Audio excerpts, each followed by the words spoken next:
빌립보서 4장 21절에서 23절까지 오늘 빌립보서 설교 마지막 설교가 되겠습니다. 그리스도 예수님 안에 있는 모든 성도들에게 문안하라. 나와 함께 있는 형제들이 너희에게 인사하노라. 모든 성도들이 너희에게 문안하되 특히 카이사르의 집안에 속한 자들이 문안하느니라. 우리 주 예수 그리스도의 은혜가 너희 모두와 함께 있기를 원하노라. 아멘. 우리 옆에 있는 분들하고 주님 안에서 사랑합니다 라고 인사하고 좀 앉으십시오.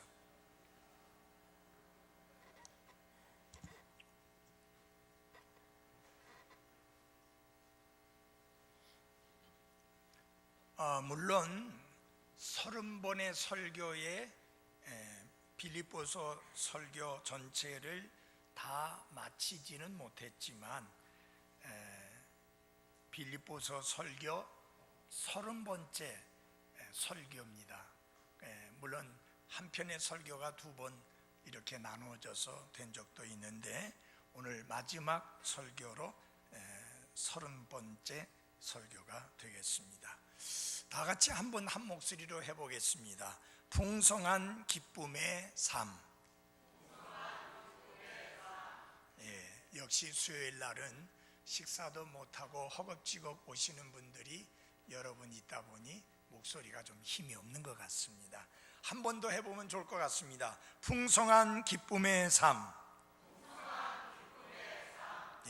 제가 이즘이 많이 심해지는 것 같습니다. 아까 예배 전에 우리 조태호 형제 둘째 아들, 막내 아들 하진이가 열이 많이 올라가지고 지금 폐렴 초기 같다. 그래서 지금 치료를 하는데 열이 잡히고 치료가 되면 입원하지 않아도 되지만 만약에 열이 안 잡히고 또 계속 열이 오른다면은 입원해서 치료를 해야 할 것 같다. 그런 이야기를 들었습니다. 바라건대 좀 입원하지 않고 치료가 잘 될 수 있기를 바랍니다. 예수님께서 요한복음 10장 11절에 내가 온 것은 양으로 생명을 얻게 하고 더 풍성히 얻게 하려 함이니라. 그러니까 예수님이 이 땅에 오신 것은 여러분과 제가 생명을 얻도록 하며 그것뿐만이 아니라 풍성한 삶을 살도록 하기 위함이다. 여러분, 안 믿는 사람들은 풍성하다 하면 제일 먼저 생각하는 게 뭐예요? 물질적인 거, 돈, 이게 풍성한 것을 풍성한 삶의 그런 개념으로 생각을 합니다. 그러나 우리 그리스도인들은 풍성한 삶 하면 그런 돈이나 물질이 넉넉하고 넘쳐나는 그런 풍성함 말고 영적으로 풍성한 삶을 생각해야 되는 게 바른 순서입니다. 그래서 우리가 무엇이 풍성해야 되느냐? 첫째, 지난 주일 설교와 같이 감사가 풍성해야 돼요. Full of thanks. 감사가 풍성한 삶이어야 됩니다. 여러분, 단 한 번 주어진 기회의 삶을 삽니다. 그리고 그 삶이 길지도 않습니다. 그리고 언제 어느 때에 갑자기 끝이 날지도 모르는 게 여러분과 저의 인생입니다. 그런데 이 짧은 인생을 살면서 이 삶의 기회가 내가 선택한 게 아니고 하나님의 은혜요, 하나님의 선물입니다. 그러니까 하루하루가 너무나 귀하고 소중한 날인데 이 날들을 불평과 원망 속에 살다가 간다면 이 얼마나 억울하고 원통하고 이 안타까운 일이겠습니까? 그러니 사랑하는 그리스도인 여러분, 원망과 불평은 내던지고 그리스도 안에서 감사가 충만한 삶을 살아가기를 바랍니다. 감사하면 더 크게 감사할 일들이 생기게 되는 게 옳습니다. 그래서 우리의 삶에서 잊지 말아야 될 것이 있는데, 그것은 뭐냐? 내가 감사하는 자가 돼야 한다는 것. 감사가 풍성한 삶을 살아야 합니다. 그리고 또 중요한 게 있습니다. 평강이 넘치는 삶. Full of peace. 평강이 넘치는 삶. 자, 여러분 보십시오. 우리가 예수 그리스도를 통해 하나님과 화해했습니다. 그것을 하나님과 화해했다고 할 때 영어로 peace with God 합니다. 하나님과 화해를 했다. 왜 화해를 해야 돼요? 하나님의 원수였으니까. 그런데 하나님과 화해를 하고 나니까 하나님께로부터 우리가 받은 선물이 뭐냐? 세상이 줄 수 없는 평안을 소유하게 된 거예요. 죄들을 사면받음으로 인하여 오는 평안입니다. 하나님과 바른 관계를 맺음으로 인하여 오는 평안입니다. 그런데 살다 보면 이렇게 저렇게 힘든 일들로 인해서 우리가 온전히 하나님께서 주신 평안을 온전히 누리지 못할 때가 있습니다. 근데 이 하나님이 주신 평안을 온전히 누리지 못하는 이유 중에 하나가 뭐냐? 우리의 생각과 우리의 마음에 무엇이 들어와서, 염려라는 놈이 들어와서 이 하나님이 주신 평강을 온전히 누리지 못하게 하는 것입니다. 자, 우리가 주일 학생들이 부르는 찬양 중에 그런 찬송이 있습니다. 내게 강 같은 평화. 그런 찬송이 있습니다. I got peace like a river라고 합니다. 강 같은 평화가 있다. 여러분, 강은 흐르는 거죠. 맞아요? 강은 멈춰 있지 않습니다. 계속해서 흐릅니다. 마찬가지로 우리의 삶 속에서 하나님의 평강이 흐르는 삶이 돼야 되는데, 이거를 가로막는 게 있는 게 뭐냐? 염려와 걱정이라는 거예요. 그것이 우리의 생각을 파고들고 우리 마음을 파고들게 되면 평강을 누리지 못하고 염려 속에 고통당하게 되는 겁니다. 중요한 것은 매일매일의 삶에서 하나님의 평강을 온전히 누리는 삶을 살아가야 하는 것입니다. 그래서 평강이 넘치는 삶, peaceful life, 평강이 넘치는 삶을 살아야 합니다. 그 다음에 중요한 게 뭐냐? joyful life, full of joy, 기쁨이 충만한 삶을 살아야 합니다. 저는요, 하나님이 주신 날들을 우울하게 침울한 얼굴을 하고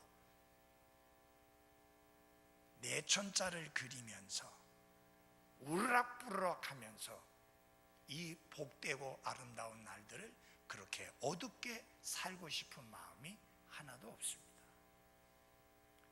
물론 여러분들은 그렇게 말할 수 있습니다. 나를 그렇게 살도록 내버려 놔두지를 않아요. 나를 열받게 하는 사람들이 있어요. 나로 하여금 분통 터지게 하는 사람들이 있어요.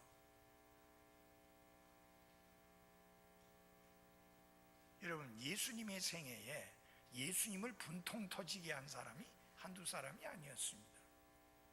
그렇지만 예수님은 그 마음속에 기쁨이 있었고, 그래서 이렇게 말했습니다. 내 기쁨을 너희 안에 있게 해서 너희의 기쁨이 충만케 하리라. 우리가 가진 기쁨은 예수님의 기쁨이에요. 그 기쁨은 환경이나 내가 처해진 형편의 상황에 상관없이 누리는 기쁨인데, 그 기쁨이 풍성한 그런 삶을 살다가 주님 앞에 가고 싶습니다. 아멘. 여러분, 얼굴에 대하여, 표정에 대하여 여러분 책임지셔야 돼요. 얼굴은 부모를 통해서 하나님이 주신 거 갖고 태어난 거예요. 그것은 걸작품이에요. 그래서 칼을 대서 고치려고 해서는 안 돼요. 의료적 목적이 아닌 이상은 칼을 대서 고치려고 하는 것은 하나님이 실수하셨다고 하는 아주 잘못되고 사악한 행동이에요. 하나님은 실수 안 하셨습니다. 그러나 표정은 내가 책임져야 돼요. 그래서 내 표정이 축복이 되게 해야 하는 것입니다. 어떤 분들이 그런 이야기를 합니다. 나이가 60이 되면 자기 표정에 책임을 질 수 있어야 된다.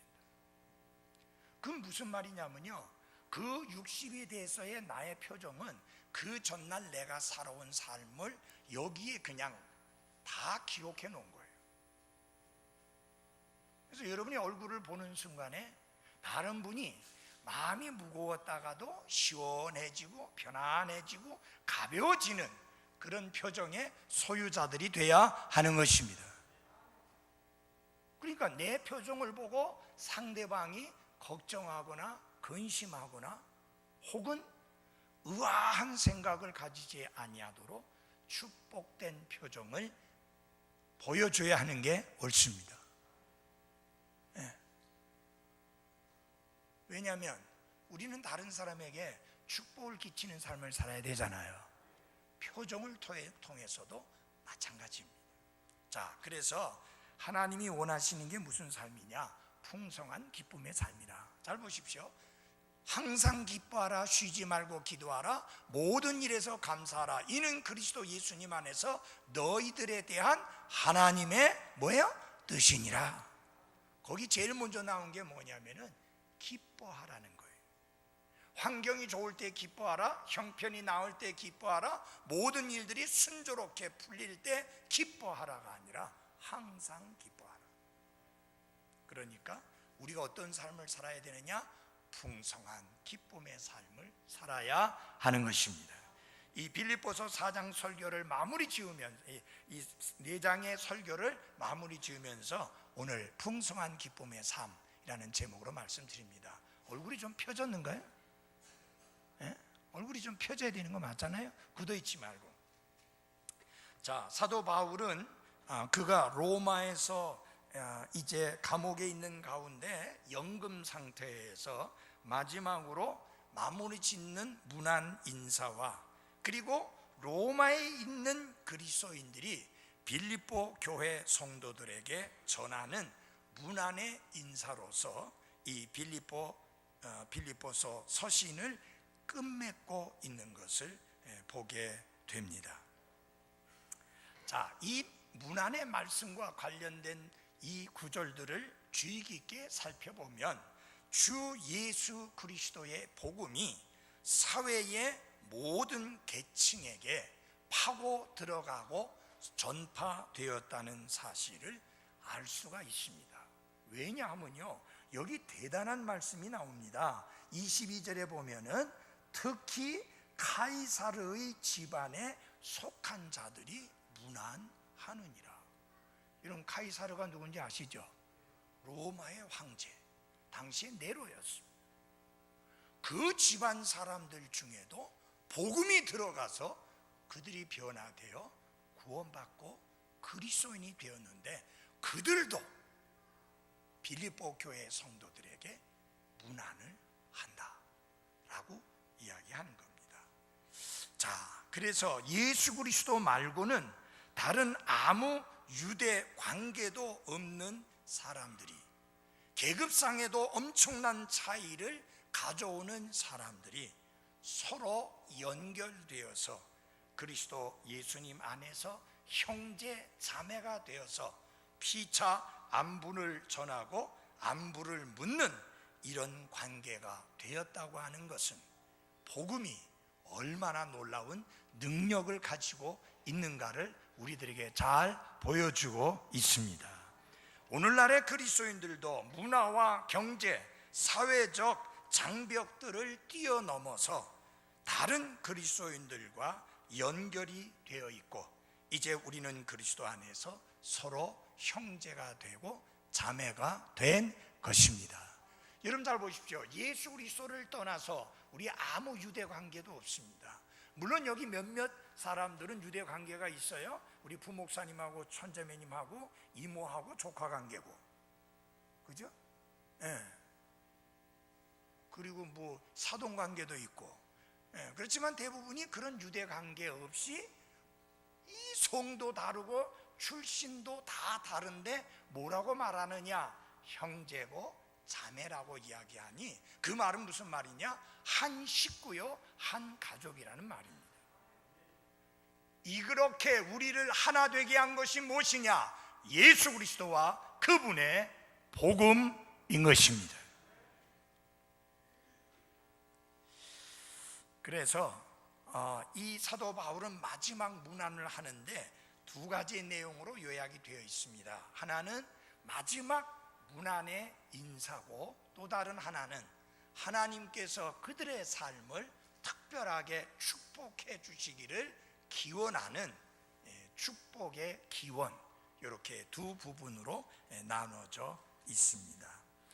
그런데 제가 여러분들에게 말씀드리고자 하는 중요한 내용은 뭐냐?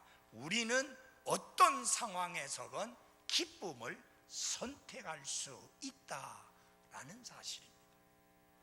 저는 아주 그 시무룩한 얼굴을 하고 그 다음에 화가 난 얼굴을 하면서 마치 그냥 온 세상이 자기를 대적해서 너무너무 힘들고 고통스러워하는 그런 삶을 사는 것처럼, 누가 조금만 한마디만 해도 그냥 확 들이받고 대들고 톡톡 쏘는 그런 형제 자매들을 볼 때마다 참 마음이 아프고 내 마음을 피곤하게 합니다. 왜 저렇게 들이받고 사는가? 왜 저렇게 공격적인 사람이 되는가? 왜 저렇게 다른 사람을 힘들게 하는 삶을 사는가? 내가 피곤하다고, 내가 힘들다고, 내 일이 잘 안 풀린다고, 내 삶이 좀 어렵다고, 내가 원하는 대로 내 자녀들이 잘 그렇게 커주지 않는다고 그렇게 공격적이 되고, 그렇게 아주 그 거친 말들을 내뱉고 그런 태도를 부담 없이 보이는 이런 것들은 정말로 바람직한 태도가 아니다. 이런 것들은 우리 가운데 있어서는 안 된다고 하는 사실입니다. 지난 주일날 그 찬양대에 갔을 때 생전 먼저 인사 안 한 법이 없는 분이 누가 와서 툭툭 쳐서 서다 보니까 그분이에요. 그러면서 손을 내면서 아주 얼굴에 웃음을 띠면서 인사를 청하는데 내가 감동 먹었어요. 너무 좋더라고요. 생전 먼저 인사하는 법이 없는 분이 얼굴에 진짜 뭐 같다고 그래요? 보름달 같이 밝은 얼굴을 해가지고 인사를 먼저 청하는데 너무 감동이 되고 너무 축복이 됐어요. 자, 여러분, 왜 우리가 이렇게 살아야 되지 않겠어요? 왜 이렇게 살지 않으면, 우리 이렇게 살아야 되는 거 아니에요? 좀 축복을 끼치면서, 힘들게 하지 않으면서, 기쁨을 주면서. 그래서 뭐냐? 우리는 어떠한 경우에든지 기쁨을 선택할 수 있다고 하는 사실입니다. 물론 우리의 삶이 지속적으로 피어나는 장미꽃밭이 아니라고 하는 사실을 알고 있습니다. 우리의 삶이 결코 그렇게 매일매일 항상 아름답고 순탄한 것만은 아니라는 거 알고 있습니다. 그러나 반복해서 말씀을 드리지만 우리가 처한 상황, 우리의 경제 상태, 우리의 직업, 우리의 사업, 우리의 과거의 실수 또는 현재의 걱정거리에 관계없이 우리는 그리스도인으로서 기쁨을 선택할 수 있다라고 하는 사실입니다. 그게 데살로니가전서 5장 16절의 말씀이고, 그것은 여러분과 저를 향하신 하나님의 뜻입니다. 항상 기뻐하라는 말은 무슨 말이냐면은 항상 기쁨을 선택하라는 뜻입니다. 그건 우리의 책임이에요.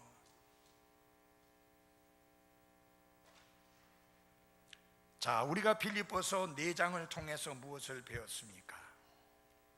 빌립보서의 특징이 뭐냐? 기뻐하라는 것이 빌립보서의 특징입니다. 그래서 빌립보서를 가리켜서 뭐라고 말하느냐? 기쁨의 서신이라고 말합니다. 다른 어떤 서신서보다도 4장밖에 안 되는 짧은 장에서 가장 많이 기쁨을 언급하고 있는 서신이 빌립보서입니다. 그러나 여러분이 잘 알다시피 빌립보서는 어디에서 기록되었는가?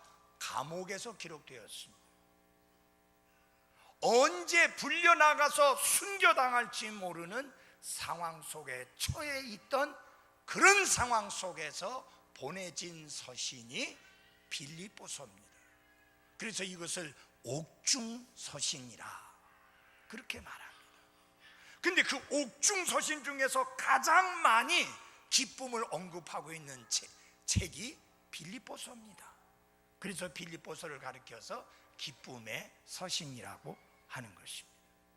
자, 우리가 이 기쁨의 삶을 누리는 이 문제와 관련해서 우리는 얼마든지 기쁨을 선택할 수 있다고 하는 것을 가르쳐 주고 있는데 1장에서는 우리에게 무슨 기쁨을 가르쳐 주고 있느냐? 환경을 초월한 기쁨입니다. 다 같이 한번 해봅시다. 환경을 초월한 기쁨. 그러면 우리가 어떻게 하면 내가 처해 있는 상황, 환경을 뛰어넘어서 기뻐할 수 있는가 하는 문제입니다. 어떻게 하면 우리가 환경을 초월한 기쁨을 누릴 수 있느냐?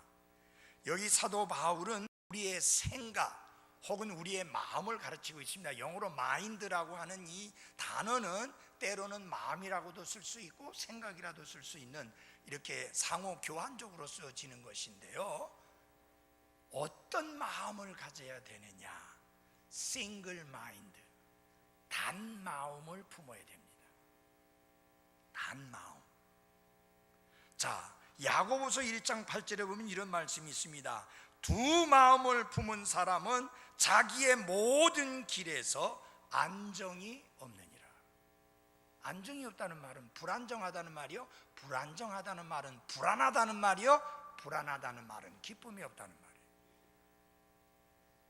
왜 기쁨이 없느냐? 그의 모든 길에서, 그의 모든 삶에서 기쁨이 없다, 그런 뜻인데 왜 그러느냐? 두 마음을 품었기 때문에 그렇다. 이 두 마음을 품었다는 걸 영어로 뭐라 하냐면 a double minded라고 합니다. 두 마음을 품었기 때문에 안정이 안 되고, 안정이 안 되다 보니 불안하고, 불안하다 보니 기쁨이 없는데, 단 마음, 싱글 마인드, 단 마음을 품으면 그런 일이 없다는 것입니다. 그래서 그것을 우리는 사도 바울의 고백에서 볼 수 있습니다. 자, 빌립보서 1장을 열어 주십시오. 빌립보서 1장.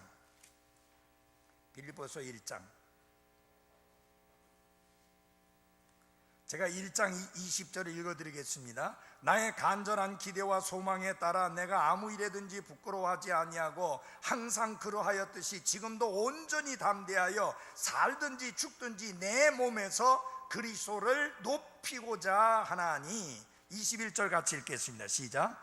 내게는 사는 것이 그리스도시요 죽는 것이 이득이니라.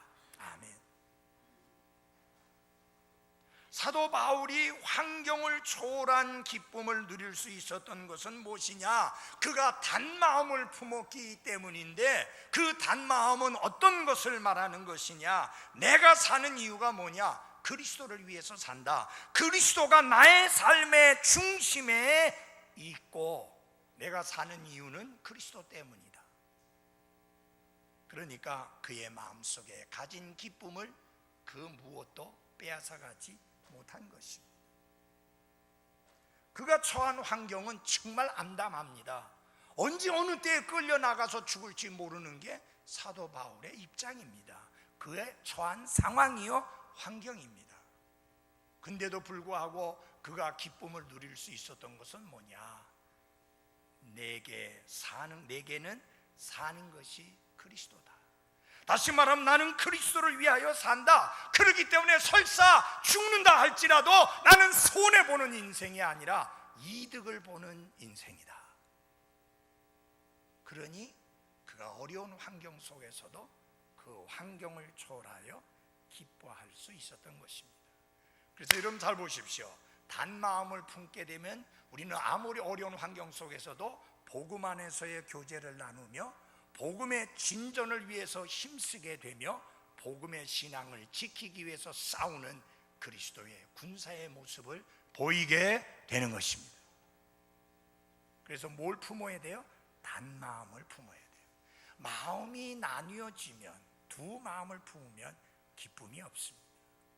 여러분, 결혼한 아내가 두 마음을 품었다고 생각해 보십시오. 항상 불안하고 기쁨이 없죠. 결혼한 남편이 두 마음을 품었다고 생각해 보십시오. 항상 그는 불안합니다. 언제 어느 때 마누라한테 들킬까 봐, 자식들에게 들킬까 봐 전전긍긍하며 삽니다. 두 마음을 품으면 기쁨이 없습니다. 안정이 없습니다. 여러분과 제가 안정된 그리스도인의 삶을 살면서 환경을 초월하는 기쁨을 누리려면 반드시 단마음을 품고 살아가는 그리스도인들이 되어야 하는 것입니다. 내가 살아도 주를 위하여 살고 죽어도 주를 위하여 죽나니 사나 죽으나 내가 주의 것이로다. 그게 단마음이에요. 내가 먹는 이유도 그리스도를 위하여 먹는 것이며, 내가 일하는 이유도 그리스도를 위하여, 내가 공부하는 이유도 그리스도를 위하여. 그런 단마음을 품게 되면 환경을 초월한 기쁨을 누릴 수가 있습니다. 두 번째로, 2장에서는 사람을 초월한 기쁨을 가르쳐주고 있습니다. 다 같이 한번 해봅시다. 사람을 초월한 기쁨. 여기 빌립보서 2장에 보면은 무엇에 초점을 맞추고 있느냐? 사람에게 초점을 맞추고 있습니다. 그래서 사람 때문에 여러분, 우리가 마음에 상처를 입고 기쁨을 잃게 되는 경우가 참 많습니다. 나는 정말 그런 사람이었다라고 생각하지 않았는데 뜻밖의 전혀 다른 모습을 보이면서 나를 대하게 될 때 상처를 받는 거예요. 여러분, 그리스도 안에서 형제 자매가 돼서 함께 지체가 된 우리는 서로 어떠한 경우에든지 상처를 주는, 위협을 가하는 그런 지체들이 되어서는 안 됩니다. 서로 세워주는 지체가 돼야죠. 여러분에게 물어볼게요. 오른손이 왼손을 막 공격해서 두드려 막 망치로 두들기면서 해를 가해서 이 손을 완전히 못 쓰게 만드는 그런 경우 보셨어요? 그게 미친 사람이 아니고서야 그런 짓 안 해요. 병 중에 어떤 병이 있는지 아세요? 자기 몸을 자기가 공격하는 병이 있어요. 아니, 우리 몸은 병균이 들어오면 힘을 합해서 막아갖고 물리쳐야 되는데 자기 몸을 자기가 공격하는 그런 병이 있어요. 아주 몹쓸 병이죠. 사랑하는 여러분, 우리의 대적은 마귀 사탄이지 그리스도 예수님 안에 옆에 앉아있는 형제 자매가 아닙니다. 그들은 대적해야 될 대상이 아닙니다. 사랑해야 될 대상이요, 섬겨야 될 대상이요, 세워줘야 될 대상이요, 위에서 기도해줘야 될 대상이요, 돌아봐야 될 대상인 것을 잊지 마십시오. 자, 3절이 2장의 열쇠입니다. 자, 그러면 우리가 사람을 초월한 기쁨을 누리려면 어떤 마음을 가져야 되느냐? 복종하는 마음을 가져야 됩니다. 다 같이 합시다. 복종하는 마음. 자, 2장 3절 보시기 바랍니다. 2장 3절. 어떤 일도 다툼이나 헛된 영광으로 하지 말고 오직 겸손한 생각으로 각각 자기보다 남을 더 어떻게 해요? 낮게 여기며. 1장에서 사도 바울은 그리스도를 첫 자리에 놓았던 것을 보았습니다. 이제 2장에서는 사도 바울이 다른 사람들을 둘째 자리에 놓는 것을 보게 됩니다. 다른 사람을 나보다 더 훌륭하게, 뛰어나게, 낫게 여기라는 말은 그 사람을 나보다 앞세우라는 말 아니에요? 그러면은 자연적으로 나 자신은 어디다 놓는 거예요? 마지막 자리에 놓는 거예요. 기쁨이라는 영어 단어, joy라고 하는 영어 단어, 이 재미있어요. 미국 사람들이 이것을 풀면서 그렇게 얘기합니다. Jesus first, others second, yourself third, 이렇게 이야기합니다. 자, J가 예수님을 의미하는데 Jesus first, 예수님이 첫째가 되고 others, 다른 사람이 둘째가 되고 네 자신이 third 혹은 last, 마지막이 될 때 기쁨이 있다. 내가 다른 사람보다 앞서야 된다고 생각하고 다른 사람보다 높임을 받아야 된다고 생각하고 다른 사람보다 더 낮게 대접받아야 된다고 생각하면 절대 기쁨을 누릴 수가 없습니다. 기쁨이 충만한 삶을 살 수 없어요. 왜요? 다른 사람이 내가 원하는 것만큼 섬겨주지 않아요. 다른 사람이 내가 기대하는 것만큼 높여주지 않아요. 그러면 거기에 안 차니까 짜증나고 신경질나고 화나고, 그럼 기쁨이 없죠. 근데 내가 섬기면, 그래서 내가 섬김으로 인하여 상대방이 기뻐하는 것을 보면 내가 기쁨이 있잖아요. 아멘. 기쁨이 있잖아요. 지난 주일날 찬양제 하면서 보니까 서로 섬겨서 아름다운 화음을 만들어냈습니다. 지휘자만 수고한 것 아니고 반주자만 수고한 것 아니고 찬양대원들만 수고한 거 아니고 찬양대원들과 지휘자와 반주자 모두 다 수고해서 서로 섬겨서 그렇게 됐습니다. 비록 찬양대 그 앞에 서서 찬양하지 않았지만 성도들도 목사도 여러분을 위해서 기도하면서 기원하면서 마음을 쏟으면서 잘하라고 격려하면서 함께 했기 때문에 가능했던 것입니다. 그래서 보면서 기쁨이 된 거예요. 즐거움이 된 거예요. 맞아요? 너무너무 복이 되었어요. 정말 복이 되었어요. 근데 우리가 복이 된 것보다 더 중요한 것은 하나님이 영광을 받으신 겁니다. 주님이 높임을 받으신 것입니다. 그분이 승리하셨음을 선포한 것입니다. 알아듣도 못하는 이상 요릇한 야릇한 말을 해야 되는 것보다는 확실하게 알아들을 수 있는 언어로 그리스도께서 부활하시고 승리하셨다는 것을 선포한 여러분의 찬양은 정말로 복이 되었고 하나님께 영광이 되었습니다. 성경 뭐라고 말하는지 알아요? 알아듣지 못하는 말 5마디 하는 것보다는 알아듣는 말 1마디가 더 낫다고. 알아듣는 말을 해야 돼요. 찬양할 때 알아듣는 말을 해야 돼요. 맞아요? 네, 잘하셨어요. 그래서 도대체 이렇게 섬기는 마음, 복종하는 마음, 이거 어디서 배우는 거냐? 어디서 배울 수 있어요? 예수님에게서 배우는 거예요. 네. 자, 2장 5절 다 같이 읽어보겠습니다. 2장 5절입니다. 같이 읽어보겠습니다. 2장 5절 시작. 너희 안에 이 생각을 품을지니 그것은 그리스도 예수님 안에도 있던 생각이라. 그러면서 6절 이하에 그분이 얼마나 낮아지셔서 섬기는 삶을 사셨는가 하는 내용이 자세히 나와 있습니다. 그래서 여러분 잘 보십시오. 복종하는 마음, 이 섬기는 마음, 이거 예수님이 우리의 모델이고, 그 다음에 사도 바울이 인간으로서 모델을 보여주었고, 본을 보여주었고, 디모데가 그것을 보여주었고, 마지막으로 에바브로디도가 그것을 보여주었음을 빌립보서 2장에서 쫙 설명하고 있습니다. 결국은 뭐냐? 섬김을 받는 삶이 기쁨을, 사람들을 초월하여 기쁨을 누리는 사람이 아니라 섬기는 삶이 기쁨을 누리는 삶이다 하는 이야기입니다. 아시겠죠? 세 번째, 이제 이게 물질을 초월한 기쁨입니다. 이 물질이라고 하는 것은 물질만 있는 게 아니라 일들, 이렇게 들어가게 되지요. 그래서 영어로 things라고 이렇게 하는데요, 사도 바울은 3장에서 이 단어를 11번이나 사용을 하고 있습니다. 사도 바울은 뭐라고 말하냐? 대부분의 사람들이 무엇을 생각한다고 했는가? 땅의 일들을 생각한다 그랬습니다. 그러나 그리스도인들은 무슨 일을 생각해야 되느냐? 하늘의 것들을 생각해야 하는 것입니다. 왜요? 우리의 생활 방식이 이 땅에 있는 게 아니라 하늘에 있기 때문입니다.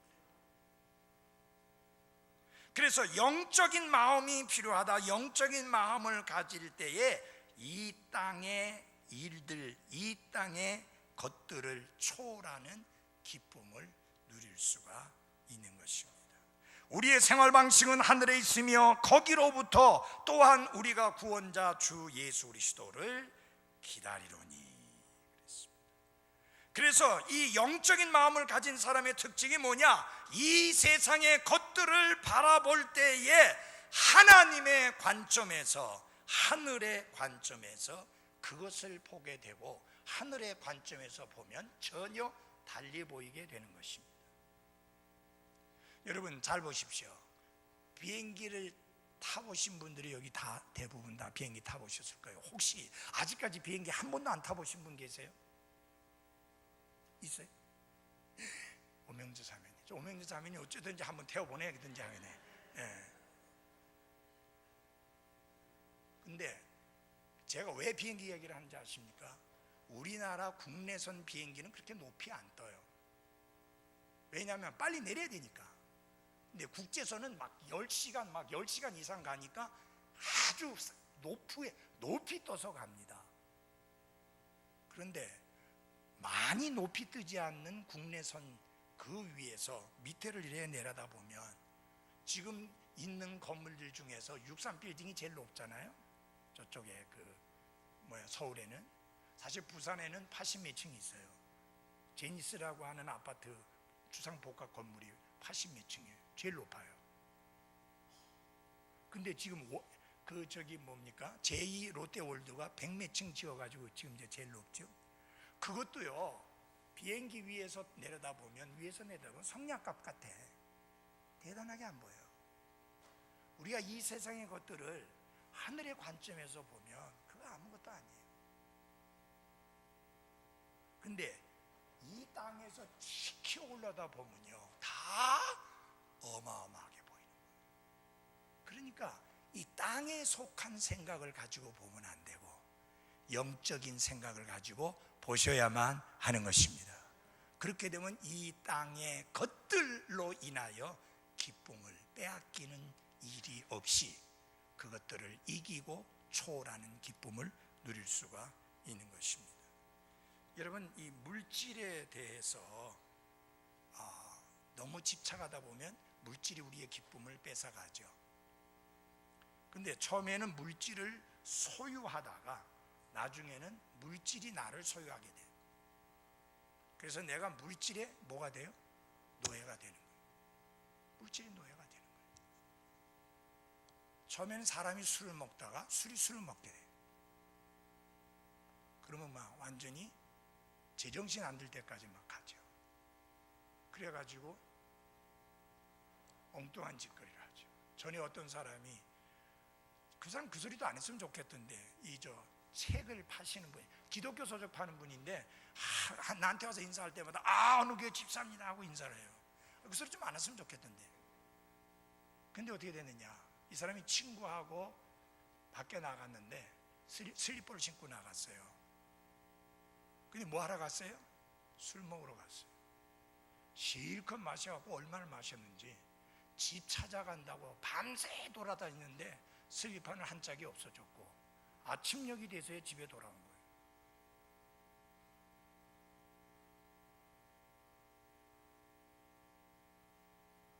그건 인간의 삶이 아니에요. 그건 짐승의 삶이에요. 하나님이 주신 이 귀중한 생명이 그 세 가지 썩은 물에 의해서 엉망진창이 돼가지고 자기 집도 못 찾아가갖고 밤새 집을 찾아 헤매야 되는 그런 비극적인 삶을 산다는 것은 정말 어이없는 짓이에요. 여러분, 술에도 취하지만 돈에도 취할 수 있다는 거 잊지 마십시오. 물질에도 취합니다. 물질에 취하고 돈에 취하면요, 분별력을 잃어버려요. 그래서 어떻게 되는지 아세요? 하나님께 드리는 게 제일 아까워지는 거예요. 세금은 안 냈다면 큰일 나니까 그건 내야 되는데, 빚진 거는 은행 빚은 꼭꼭 갚아야 되니까 안 갚으면 큰일 나니까 하는데, 제일 쉬운 게 뭐냐? 하나님의 양이 죽었다고, 그래서 하나님의 것을 하나님께 되돌려 드리기를 거부하는 거예요. 그건 무엇과 같은지 아세요? 돈의 근원을 끊는 것하고 마찬가지. 누가 주셨는데? 하나님이 주셨어요. 제발 돈이나 물질의 노예가 되지 마십시오. 어떠한 경우에든지 하나님께 드리는 것에 인색하지 마십시오. 그것은 가장 확실한 투자입니다. 여러분, IMF 때 은행에 투자했다가 망한 사람도 있었잖아요. 자기 이혼했던 돈 다 못 찾는 경우가 있었잖아요. 그리고 은행도 망하는 거 봤잖아요. 안 망하는 은행 하나 소개할게요. 하늘에 있는 은행은 절대로 망하지 않습니다. 그래서 예수님 직접 가르치셨어요. 하늘에 보물을 쌓아두라. 시간의 보물을, 물질의 보물을, 재능의 보물을 하늘에 쌓아두고 삶의 보물을 하늘에 쌓아두어야 하는 것입니다. 마지막으로,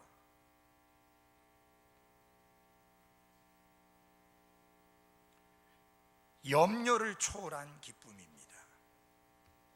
자, 염려는 환경과 사람과 물질에 대해서 잘못된 생각, wrong thinking, 잘못된 생각이며 잘못된 감정, wrong feeling입니다.